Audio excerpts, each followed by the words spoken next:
ওকে, শুরু হয়ে গেছে আমাদের রেকর্ডিং। সবার মাইক্রোফোনটা একটু প্লিজ মিউট রাখবেন, যেহেতু আপনাদের ক্লাসটা রেকর্ড করা হয়। আমি লেকচারটা দেয়া শুরু করে দিচ্ছি আপনাদেরকে। ওকে, সবাই দ্বিতীয় ক্লাসের স্ক্রিপ্টে হাতের কাছে নিয়ে বসুন। আজকে আমাদের দ্বিতীয় ক্লাস শুদ্ধ উচ্চারণ আবৃত্তি ও উপস্থাপনা করছে।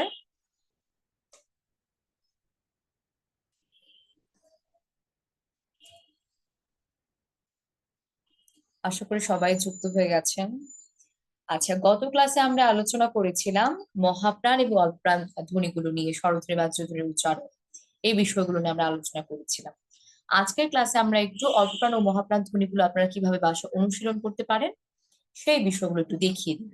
ঠিক আছে? যেমন দেখেন কি আছে প্রথমে, ক, চ, ট, ত, প। এই যে লাইনটা না, এই সিরিয়ালটা হচ্ছে অল্পপ্রাণ ধ্বনি। এটা কিভাবে অনুশীলন করবেন? এগুলো হচ্ছে ভাষা অনুশীলন করবেন, আমি জাস্ট দেখিয়ে দিচ্ছি কিভাবে করবেন। এইভাবে ক চ ট ত প, ক চ ট ত প, ক চ ট ত প, ক চ ট ত প, ক চ ট ত প, ক চ ট ত প। এইভাবে করবেন। তারপরে দেখেন পরের সিরিয়ালটা কি আছে, খ, ছ, ঠ, থ, ফ। এই লাইনটা আবার কি? এই লাইনটা হচ্ছে আবার মহাপ্রাণ ধ্বনির। এটার অনুশীলনটা আবার কিভাবে করবেন? এইভাবে খ ছ ঠ থ ফ, খ ছ ঠ থ ফ, খ ছ ঠ থ ফ, খ ছ ঠ থ ফ। এইভাবে। তারপরে দেখেন আবার কি আছে, অল্পপ্রাণ ধ্বনির সিরিয়াল আছে, গ জ ড দ ব, গ জ ড দ ব, গ জ ড দ ব, গ জ ড দ ব। তারপরে কি আছে, ঘ, ঝ, রহ, ধ, ভ, ঘ, ঝ, রহ, ধ, ভ, ঘ, ঝ, রহ, ধ, ভ। এইভাবে আপনারা বাসায় অনুশীলন করবেন একটু দ্রুত গতিতে, যেন ঠিকঠাক থাকে। আবার দ্রুত গতিতে বলছেন কিন্তু আবার ভুলভাল বলছেন, এটা যেন না হয়। আচ্ছা, এরপরে দেখেন এতক্ষণ তো আমরা ধ্বনিগুলো অনুশীলন করলাম। এখন হচ্ছে মহাপ্রাণ এবং অল্পপ্রাণ ধ্বনি দিয়ে গঠিত শব্দের অনুশীলন গুলো কিভাবে করতে পারেন সেটা একটু দেখিয়ে দিচ্ছি। যেমন দেখেন প্রথমে কি আছে, কিলখিল। এটা কিভাবে করবেন? কিলখিল, কিলখিল, কিলখিল, কিলখিল, কিলখিল, কিলখিল, কিলখিল। তারপর কি আছে, গাই, ঘাই। এখানে তো ঢ লিখা, দু একটা টাইপিং মিস্টেক করলে তো হবে না, তাই না? যেটা বলছি সেটা শুনুন। গাই ঘাই, গাই ঘাই, গাই ঘাই, গাই ঘাই, গাই ঘাই, গাই ঘাই, গাই ঘাই। তারপরে হচ্ছে চাল ছাল, চাল ছাল, চাল ছাল, চাল ছাল, চাল ছাল, চাল ছাল, চাল ছাল, চাল ছাল। তারপর কি আছে, জাল ঝাল। এটা কিভাবে বলবেন? জাল ঝাল, জাল ঝাল, জাল ঝাল, জাল ঝাল, জাল ঝাল, জাল ঝাল। ওকে। তারপরে হচ্ছে টিক ঠিক, টিক ঠিক, টিক ঠিক, টিক ঠিক, টিক ঠিক, টিক ঠিক, টিক ঠিক, টিক ঠিক, টিক ঠিক, টিক ঠিক, টিক ঠিক, টিক ঠিক। তারপর হলো ডাল আর ঢাল। এটা কিভাবে বলবেন? ডাল ঢাল, ডাল ঢাল, ডাল ঢাল, ডাল ঢাল, ডাল ঢাল, ডাল ঢাল। তালা থালা, তালা থালা, তালা থালা, তালা থালা, তালা থালা, তালা থালা, তালা থালা, তালা থালা, তালা থালা, তালা থালা, তালা থালা। দান ধান, দান ধান, দান ধান, দান ধান, দান ধান, দান ধান, দান ধান, দান ধান, দান ধান। তারপরে হচ্ছে পুল ফুল, পুল ফুল, পুল ফুল, পুল ফুল, পুল ফুল, পুল ফুল, পুল ফুল, পুল ফুল। এরপর কি আছে, বাবা আর ভাবা। এটা কিভাবে বলবেন? বাবা ভাবা, বাবা ভাবা, বাবা ভাবা, বাবা ভাবা, বাবা ভাবা।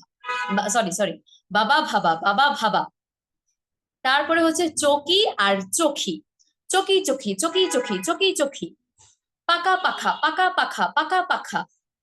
চাই ছাই, চাই ছাই, চাই ছাই, চাই ছাই। ওই চাই ছাই, চাই ছাই এটা করলে কিন্তু হবে না। চাই ছাই, চাই ছাই, চাই ছাই, চাই ছাই। চেটে ছেটে, চেটে ছেটে, চেটে চেটে, চেটে ছেটে, চেটে ছেটে। জানু ঝানু, জানু ঝানু, জানু ঝানু, জানু ঝানু। আটা আঠা, আটা আঠা, আটা আঠা। প্রত্যেকটা শব্দ কিন্তু দেখবেন একবার মহাপ্রাণ ধ্বনিতে গঠিত শব্দ, একবার অল্পপ্রাণ ধ্বনি দিয়ে। এভাবে যেভাবে অনুসরণ করে দেখালাম না, এগুলো বাসায় ভাবে অনুসরণ করবেন। এগুলো ক্লাসে শুনবো না, এগুলো অনুসরণ করবেন। এগুলো যত বেশি চর্চার মধ্যে থাকবেন, মহাপ্রাণ এবং অল্পপ্রাণের বিষয়টা আয়ত্তে চলে আসবে। আচ্ছা, একজন বলেছেন আপনার এখানে ঢ লিখা। হ্যাঁ, ঢ হতে পারে, ঢ তো একটা মহাপ্রাণ ধ্বনি, তাই না? রহ মহাপ্রাণ ধ্বনি, ঢ মহাপ্রাণ ধ্বনি। আচ্ছা, তারপরে হচ্ছে এগুলো আমাদের মহাপ্রাণ অল্পপ্রাণ ধ্বনিগুলো আপনারা এইভাবে অনুশীলন করবেন। এখন যে বিষয়টা নিয়ে আলোচনা করব সেটা হচ্ছে চন্দ্রবিন্দুর উচ্চারণ। আপনাদের অনেকের মনে হতে পারে চন্দ্রবিন্দুর আবার আলাদা করে উচ্চারণ কি? চন্দ্রবিন্দুর কিন্তু উচ্চারণ আছে। যেমন কোন বর্ণের উপরে যদি চন্দ্রবিন্দু বসে, তবে সেই বর্ণের উচ্চারণটা একটু নাসিকা প্রভাবিত করে উচ্চারণটা হয়, নাসিক্য ধ্বনির মতো। যেমন দেখেন কয়েকটা শব্দ এখানে আমি লিখেছি, পিডিএফ ফাইলটা সবাই হাতের কাছে নিয়ে বসেন। হাতের কাছে যদি না নিয়ে বসেন তবে কিন্তু কিছুই বুঝতে পারবেন না যে কোত্থেকে এই কথাগুলো আমি বলছি, বা আপনারা আমাকে পড়াগুলো কোত্থেকে শোনাবেন। যেমন দেখেন, চন্দ্রবিন্দু ছাড়া কয়েকটা শব্দ লেখা আছে, চন্দ্রবিন্দু সহ কয়েকটা শব্দ লেখা আছে, যেন উচ্চারণের পার্থক্যটা আপনারা ভালোভাবে বুঝতে পারেন। যেমন দেখেন, প্রথমে কি আছে, কাঁচা লেখা, কাঁচা, যেটার উপরে চন্দ্রবিন্দু নেই। তো এটা কিভাবে উচ্চারণটা হবে, খুবই স্বাভাবিক ভাবে কাঁচা। আর এর পরেরটার মধ্যে যখন চন্দ্রবিন্দু আছে, ওটার উচ্চারণটা কিভাবে হবে, একটু নাসিকা প্রভাবিত করে, কাঁচা, কাঁচা, এইভাবে কাঁচা। তারপরে দেখেন কি আছে, সাজ, এরপরে সাঁঝ, ধোয়া, ধোঁয়া, কাঁচা, কাঁচা, সাজ, সাঁঝ, ধোয়া, ধোঁয়া। বোঝা গেছে? এই গেল চন্দ্রবিন্দুর উচ্চারণগুলো, কাঁচা, কাঁচা, সাজ, সাঁঝ, ধোয়া, ধোঁয়া, এইভাবে। তারপরে হলো তিনটা রয়ের উচ্চারণ, গত ক্লাসে একটু বলেছিলাম, আজকের ক্লাসে বিস্তারিত ভাবে বলবো, উদাহরণ সহ, যেন ভালো করে বুঝতে পারেন। শুদ্ধ উচ্চারণ করার জন্য এই তিনটা রয়ের উচ্চারণ সঠিকভাবে করাটা অত্যন্ত গুরুত্বপূর্ণ। যেমন বয় বিন্দু র, ডয় বিন্দু র, আর ঢয় বিন্দু র। বয় বিন্দু যে রটা, ওটা উচ্চারণের সময় আমাদের জিভের যে আগাটা আছে না, ওটা দাঁতের গোড়ায় উঁচু জায়গাটায়, যাকে আমরা দন্তমূল বলি, এখানে, এখানে ঠোকর মেরে চলে আসে। এত কঠিন ভাবে যদি আপনারা না বুঝেন, আমি সহজ ভাবে বলে দিচ্ছি। বয় বিন্দু রয়ের উচ্চারণ খুবই সরল ভাবে হয়, সহজ ভাবে, জাস্ট ঠোকর মেরে চলে যায় এই জায়গাটায়। র, দেখেন আপনারা করেন, র, দেখেন একটা জায়গায় শুধুমাত্র ঠোকর মেরে চলে যাচ্ছে, কোনো প্রেসার ছাড়া, র, র, শেষ, স্বাভাবিক, এভাবেই সহজ ভাবে। আর যেটা ডয় বিন্দু র, ওটার যখন আমরা উচ্চারণটা করি তখন জিভের ডগা আরো উপরে জিভের তলা দিয়ে ঠোকর দেয়, এরকম হয় জিভটা, একটু প্রেসার দিয়ে। এই সময় জিভ উপর থেকে নিচে নেমে আসে, এরকম উপর দিকে গিয়ে নিচে নেমে আসে, এভাবে দেখেন, দেখেন, র, র, একটু প্রেসার দিয়ে, র, র, এইভাবে। ঠিক আছে? এই ডয় বিন্দু রটা হচ্ছে একটা অল্প প্রাণ বর্ণ। র যখন আমরা উচ্চারণ করি তখন কি বাতাস বেশি বের হয়? হয় না কিন্তু। তো এটা কি, একটা অল্প প্রাণ ধ্বনি। তারপর হচ্ছে ঢয় বিন্দু র। এই ডয় বিন্দু র এরই মহাপ্রাণ রূপ কি, ঢয় বিন্দু র, মানে রহ, যেটা উচ্চারণ করার সময় আমাদের মুখ থেকে বাতাস বের হয়, এই কারণে এটা মহাপ্রাণ ধ্বনি। ওটার উচ্চারণটা কিভাবে হবে, ইংরেজি আর এইচ ও এর মতো, কিভাবে, রহ। তাহলে তিনটা র কিভাবে একটু আবার বলি দেই, র, র, রহ, র, র, রহ। ঠিক আছে? এখন হচ্ছে আপনাদেরকে আমি গত ক্লাসে এই বিষয়গুলো বলেছিলাম, আজকে ক্লাসে হচ্ছে একটু উদাহরণ দিয়ে বোঝাবো। যেমন দেখেন, বেশ কয়েকটা শব্দ আছে, এই তিনটা র দিয়ে গঠিত শব্দ। যেমন প্রথমে দেখেন কি আছে, মরা, মরা, ম, বয়বিন্দু র আকার রা। এটা কিভাবে উচ্চারণটা হবে বলেন তো? খুবই স্বাভাবিক ভাবে হবে, মরা, যেহেতু এখানে বয়বিন্দু র আছে, মরা। এরপরে দেখেন তো কি আছে, ম, ডয় বিন্দু র আকার, ওটার উচ্চারণটা কিভাবে হবে, মরা, মরা। এখন আমরা একটু ওই যে গাঢ় করে প্রেসারটা দিয়ে উচ্চারণটা হবে, র, মরা। সেম ভাবে পড়া, পড়া, করা, করা। এটা হচ্ছে সে কাজটা করছে স্বাভাবিকভাবে, আর এটা হলো সে খুবই কড়া শিক্ষক, কড়া, র, র। ঠিক আছে? এইভাবে আশা করি বুঝতে পেরেছেন। সবাই পিডিএফ ফাইলটার দিকে কিন্তু নজর রাখবেন। মরা, মরা, পড়া, পড়া, করা, করা, মরা, মরা, পড়া, পড়া, করা, করা। পার্থক্য কিন্তু অবশ্যই আছে। এ গেল আমাদের বয় বিন্দু আর ডয় বিন্দু র দিয়ে উচ্চারণ।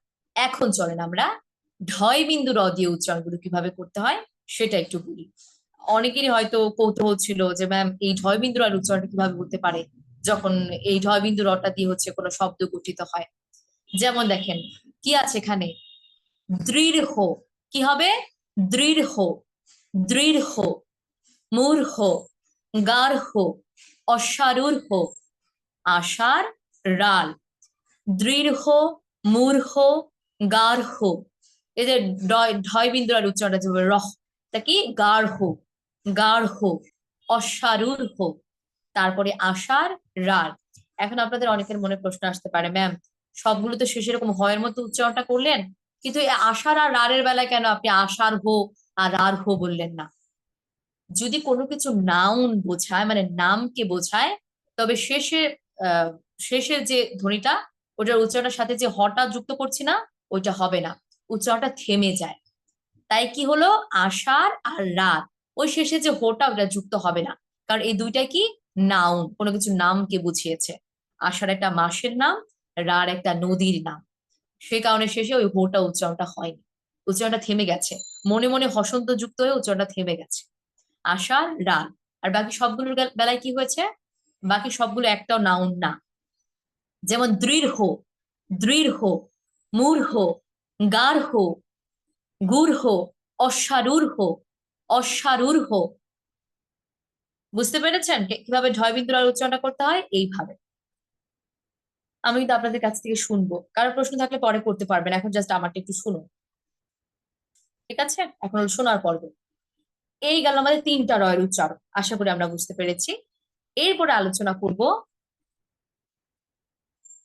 র ফলার উচ্চারণ নিয়ে। র ফলার উচ্চারণ মনে হচ্ছে এটা তো খুব সহজ।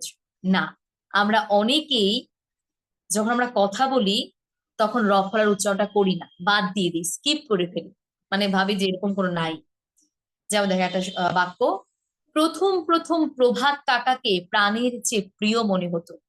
আমরা অনেকেই বলে ফেলি প্রথম প্রথম প্রভাত কাকাকে প্রাণের চেয়ে প্রিয় মনে হতো, মানে ওই যে কি বলে এটাকে, র ফলা বলতে যে একটা বিষয় আছে, ওইটা আমরা স্কিপ করে ফেলি উচ্চারণের সময়, ওইটা করা যাবে না। তো চলুন, এটা নিয়ম আছে সেটা বলে দিই। আচ্ছা, একটু ওয়েট করেন তো, বাইরে শব্দ হচ্ছে।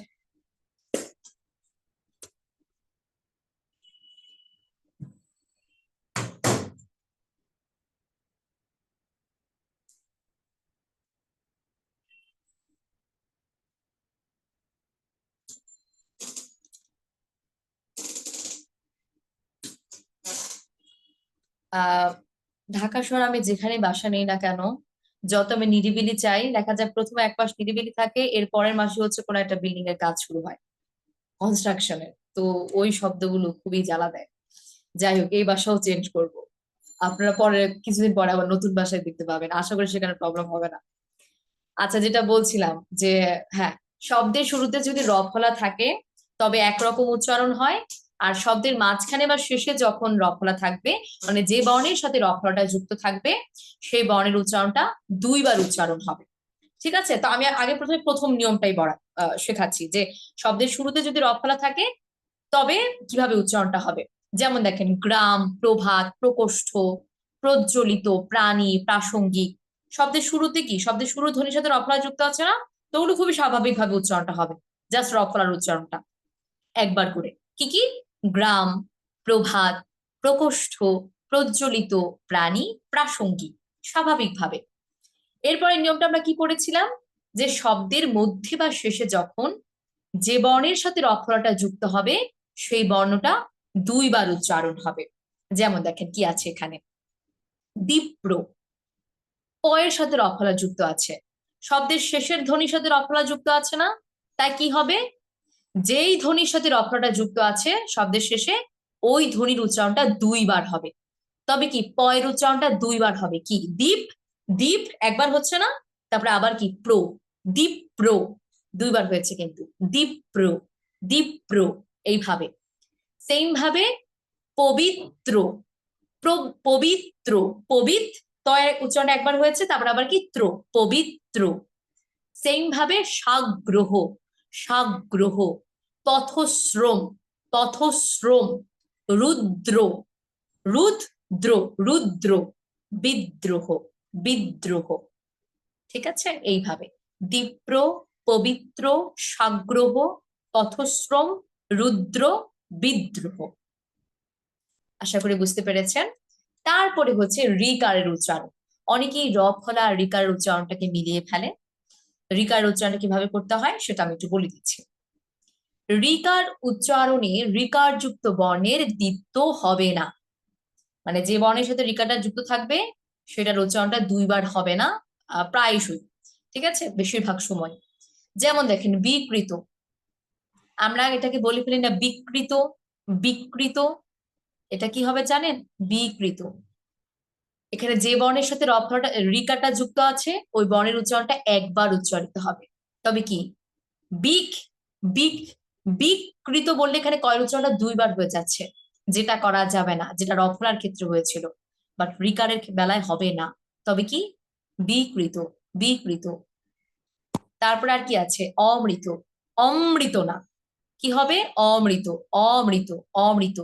প্রকৃতি, আবৃত্তি, আমরা অনেকে বলি ফেলি আবৃত্তি, এটা আবৃত্তি না, এখানে বয়ের উচ্চারণটা একবার হবে, আবৃত্তি, আবৃত্তি, আবৃত্তি। ঠিক আছে, নিভৃত না, নিভৃত, নিভৃত, ভয়ের উচ্চারণটা একবার হবে, নিভৃত। পৈতৃক, পৈতৃক না, আমরা বলি পৈতৃক সম্পত্তির কলম হলে না, পৈতৃক না, পৈতৃক, পৈতৃক।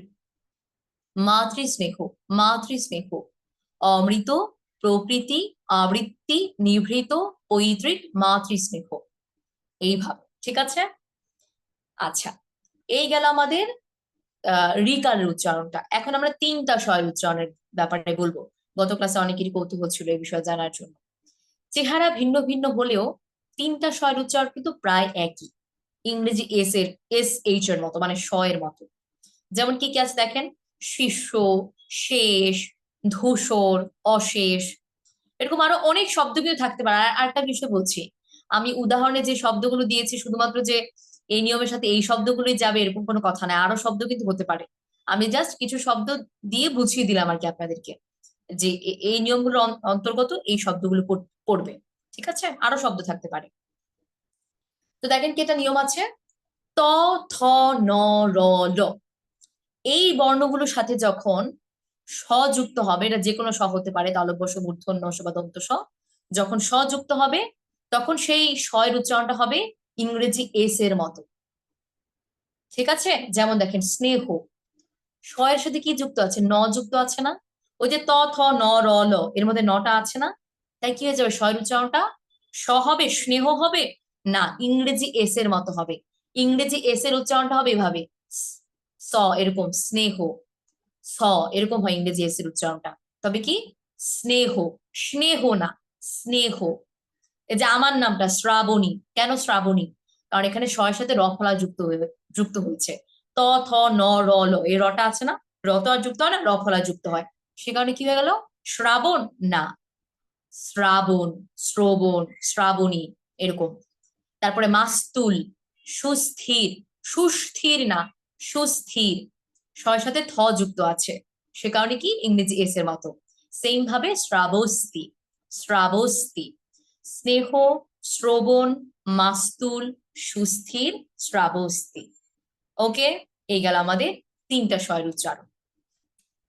আচ্ছা, এই গেল আমাদের উচ্চারণের বিষয়গুলো। কারো কোনো প্রশ্ন থাকলে আমি অবশ্যই শুনবো, কিন্তু এর আগে আমি কবিতাটা একটু দেখিয়ে দিই। সরি, কবিতা না, আছে ক্লাসে আমি আপনাদেরকে একটা ছড়া রেখেছি। এখন আপনাদের মনে প্রশ্ন আসতে পারে, ম্যাম আমরা তো বড়দের ব্যাচ, বুড়োদের ব্যাচ, আমাদের জন্য ছড়া কেন?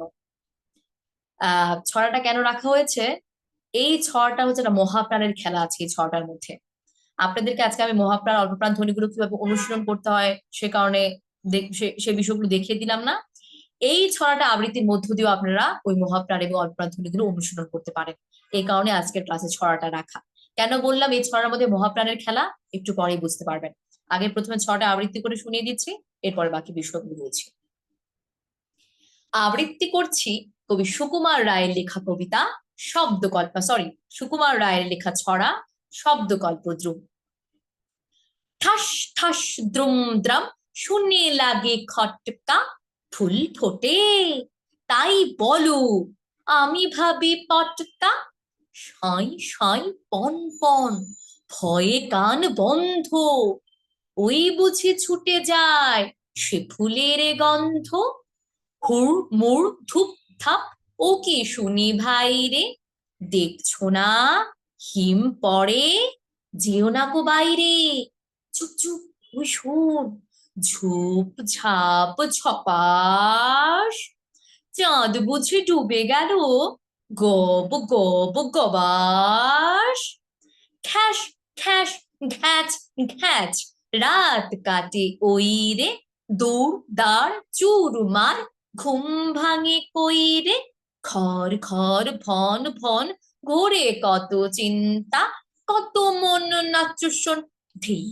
ধেই ধিনতা, ঠুং ঠাং ঠং ঠং, কত ব্যথা বাজে রে, ফট ফট বুক ফাটে, তাই মাঝে মাঝে রে হুই হুই মার মার বাপ বাপ চিৎকার, মাল কোঁচা মারে বুঝি, সরে পড়ে এবার। ধন্যবাদ। এই ছিল ছড়াটা। ছড়া আবৃত্তির জন্য যে বিষয়টা সবচেয়ে বেশি প্রয়োজনীয় সেটা হচ্ছে নাটকীয়তা। নাটকীয়তার সহিত ছড়াগুলো আবৃত্তি করতে হয়। ঠিক আছে, যেমন আমি বলছিলাম কি, ফুল ফোটে তাই বলো, এটা কিন্তু এভাবে বলেন, ফুল ফোটে তাই বলো, সৌন্দর্য হারিয়ে ফেলেছে। ছড়াগুলো নাটকীয়তার সহিত আবৃত্তি করতে হয়, কারণ বেশিরভাগ ছড়াই কি মজাদার মজাদার থাকে, ঠিক আছে, হাস্যরসের অন্তর্ভুক্ত থাকে। তারপর আবার কি বলেছি, গব গব গবাস, এ টানটা দিয়েছি, ঝুপ ঝাপ ছপাস, এই বিষয়গুলোর দিকে খেয়াল রাখবেন, ঠিক আছে। এখন আমি বলি কেন মহাপ্রাণের খেলা বললাম। যেমন প্রথমে দেখেন ঠাস ঠাস, ঠ, একটা অল্প প্রাণ ধ্বনি, সরি মহাপ্রাণ ধ্বনি ঠ, এটাকে আপনারা অনেকে বলে ফেলতে পারেন টাস টাস, বললে হবে না, কি বলতে হবে, ঠ, ঠাস ঠাস, ঠিক আছে। তারপরে হলো আহ আহ, দুপ দাপ না ধূপ ধাপ, মহাপ্রাণ ধ্বনি ধ, মহাপ্রাণ ধ্বনির উচ্চারণটা করতে হবে ধূপ ধাপ। তারপরে দেখছো না, না উচ্চারণটা হবে দেখছো না, দেখছো না হিম পড়ে, যেও না কো বাইরে। এই যে ঝুপ ঝাপ ঝপাস, এটাকে জুপ জাপ জপাস বললে আবার হবে না, মহাপ্রাণ ধ্বনিতে উচ্চারণটা করতে হবে। দেখেছেন কতগুলো মহাপ্রাণের বিষয়টা চলে চলে আসছে। তারপরে আরো আছে, যেমন খ্যাস খ্যাস, এটা ক্যাশ ক্যাশ বললে হবে না, খ উচ্চারণ করতে হবে খ্যাস খ্যাস। এখানেই শুধুমাত্র থেমে থাকলে চলবে না, এই খ্যাস খ্যাসের উপরে আবার দেখেন চন্দ্রবিন্দু আছে, ওইটার উচ্চারণও করতে হবে।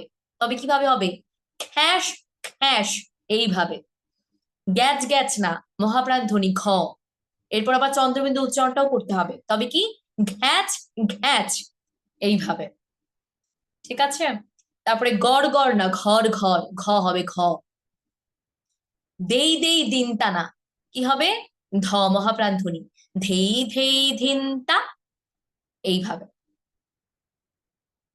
দেখেছেন তো। এই এই কবিতাটা যদি হচ্ছে, ছড়াটা যদি অনুশীলন করেন, মহাপ্রাণ অল্পপ্রাণ ধ্বনির ক্ষেত্রেও কিন্তু অনেক ভালো একটা অনুশীলন হয়ে যাবে।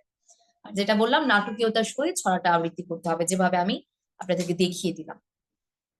ওকে, তো চলুন, এখন হচ্ছে আপনাদের কাছ থেকে আমি ছড়াটা, আসলে আপনাদের কাছ থেকে না, এখন আমি একটা লাইন বলবো, আপনারা আমার পরে সেই লাইনটা বলবেন, মিউট রেখে বলবেন, না হয় শব্দ হবে। শুরু করলাম।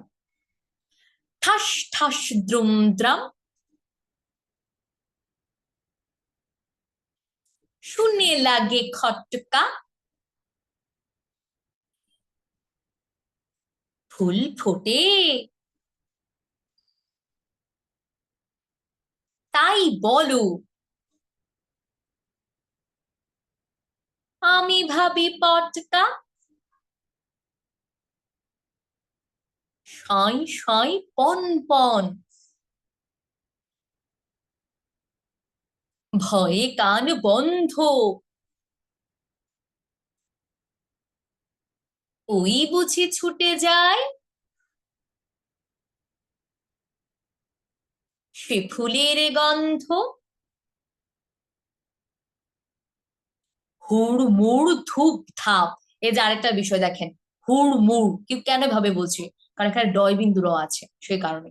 আবারও বলছি, হুড়মুড় ধূপ ধাপ, ও কি শুনি ভাই রে, দেখছো না হিম পড়ে,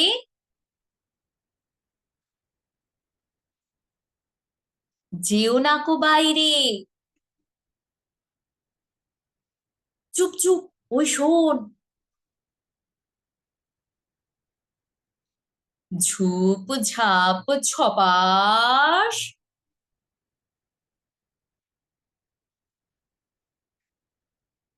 চাঁদ বুঝি ডুবে গেল, গব গব গবাস, খ্যাস খ্যাস ঘ্যাচ ঘ্যাচ, রাত কাটে ওই রে, দূর দাঁড় চুরমার, ঘুম ভাঙে কইরে। ঘর ঘর ভন ভন ঘোরে কত চিন্তা।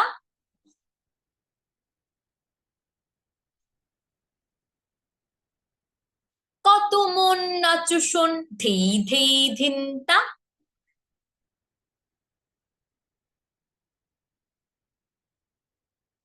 ঠুং ঠাং ঠং ঠং।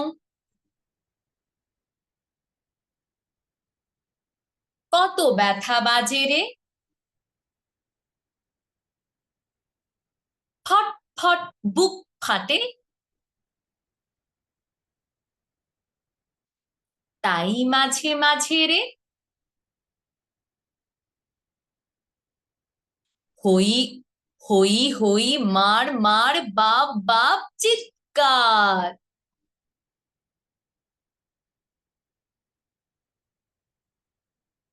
মাল কোঁচা মারে বুঝি। সরে পড় এইবার। ঠিক আছে, এই ছিল ছড়াটা। যে শব্দের উচ্চারণে ভুলগুলো করতে পারতেন সেটা আমি আগেই বলে দিয়েছি ওই মহাপ্রাণ প্রাণ ধ্বনির বিষয়গুলো বলতে গিয়ে। এই বিষয়গুলো খেয়াল রাখবেন। আমি কিন্তু আপনাদের কাছ থেকে ছড়া শুনবো। ঠিক আছে, আজকের ক্লাসে না, ছড়া কিভাবে শুনবো আমি হচ্ছে, আচ্ছা এখানে বলে দিচ্ছি। আজকের ক্লাসে তো আমি উচ্চারণগুলো শুনবো, ওই যে রিকারের উচ্চারণ, র দিয়ে যে গঠিত শব্দগুলো আছে সেগুলোর উচ্চারণ। এছাড়া আপনারা কিভাবে শোনাবেন সেটা একটু বলে দিই। আপনারা হচ্ছে রেকর্ড আকারে ছড়াটা আমাকে পাঠাবেন, এবং আপনাদের এই ছড়া পাঠানোর শেষ সময় হচ্ছে বৃহস্পতিবার সকাল 10টা। বৃহস্পতিবার সকাল 10 ঘটিকার মধ্যে এই ছড়াটা সবাই অডিও বা ভিডিও রেকর্ড করে আপনারা যেই গ্রুপে যুক্ত আছেন সেই গ্রুপে পাঠাবেন। যেই টাইমে বলেছি ওই টাইমের মধ্যে যদি না পাঠান পরে গ্রহণযোগ্য হবে না। আমি শুনবো না, পাঠালে পাঠাতে পারেন বাট আমি কিন্তু শুনবো না। তাই অনেকটা সময় পেয়েছেন, পুরো একটা সপ্তাহ। সেটা কি করবেন, সুন্দর করে রেকর্ড করে আজকে যে পাঠাতে হবে এরকম না, 2-3 দিন পরেই পাঠান, বাট লাস্ট টাইম হচ্ছে বৃহস্পতিবার সকাল 10 ঘটিকা। এরপরে কিন্তু পাঠানো যাবে না। এরপরে আমি হচ্ছে ওই সময়টার পর আমি একটু ফ্রি আছি, আপনাদের সবারটা আমি এক এক করে শুনে নিব। কারণ যে যখন পাঠাবেন তখনই আমি অনলাইনে যে থাকবো এরকম কোনো কথা নেই যে শুনতে পারবো। তাই সবারটা একসাথে শেষ হয়ে গেলে দেন আমি শুনবো। ঠিক আছে, কারণ বৃহস্পতিবার রাতের পরে আমি একদমই ফিল আপ। 7টার ব্যাচ, 10টার ব্যাচ, সকাল আবার 9টার ব্যাচ, এরপরে আপনাদের ব্যাচ, শোনার আর সময় নেই। এ কারণে বৃহস্পতিবার সকাল 10 ঘটিকা লাস্ট সময় দিলাম। আচ্ছা, ঘর ঘর ঘর ঘর ঘর ঘরের উচ্চারণটা বলে দিলাম। তো এই ছিল কবিতাটা। ঠিক আছে, কবিতাটা আমি আরেকটা বার একটু নিজে আবৃত্তি করে শুনিয়ে দিচ্ছি। এরপরে হচ্ছে আপনাদের কাছ থেকে আমি শব্দের উচ্চারণগুলো শুনবো। শুরু করলাম। আবৃত্তি করছি কবি সুকুমার রায়ের লেখা ছড়া শব্দকল্পদ্রুম। ঠাস ঠাস দ্রুম দ্রাম, শুনে লাগে খটকা। ফুল ফোটে তাই বলো, আমি ভাবি পটকা। সাঁই সাঁই পন পন, ভয়ে কান বন্ধ। ওই বুঝে ছুটে যায় সে ফুলের গন্ধ। হুড় মুড় ধুপ ধাপ, ও কি শুনি ভাই রে। দেখছো না হিম পড়ে, যেও না কো বাইরে। চুপ চুপ, ওই শোন, ঝুপ ঝাপ ঝপাস। চাঁদ বুঝি ডুবে গেল, গব গব গবাস। খ্যাস খ্যাস ঘ্যাচ ঘ্যাচ, রাত কাটে ওই রে। দূর দাঁড় চুরমার, ঘুম ভাঙে কই রে। ঘর ঘর ভন ভন, ঘোরে কত চিন্তা।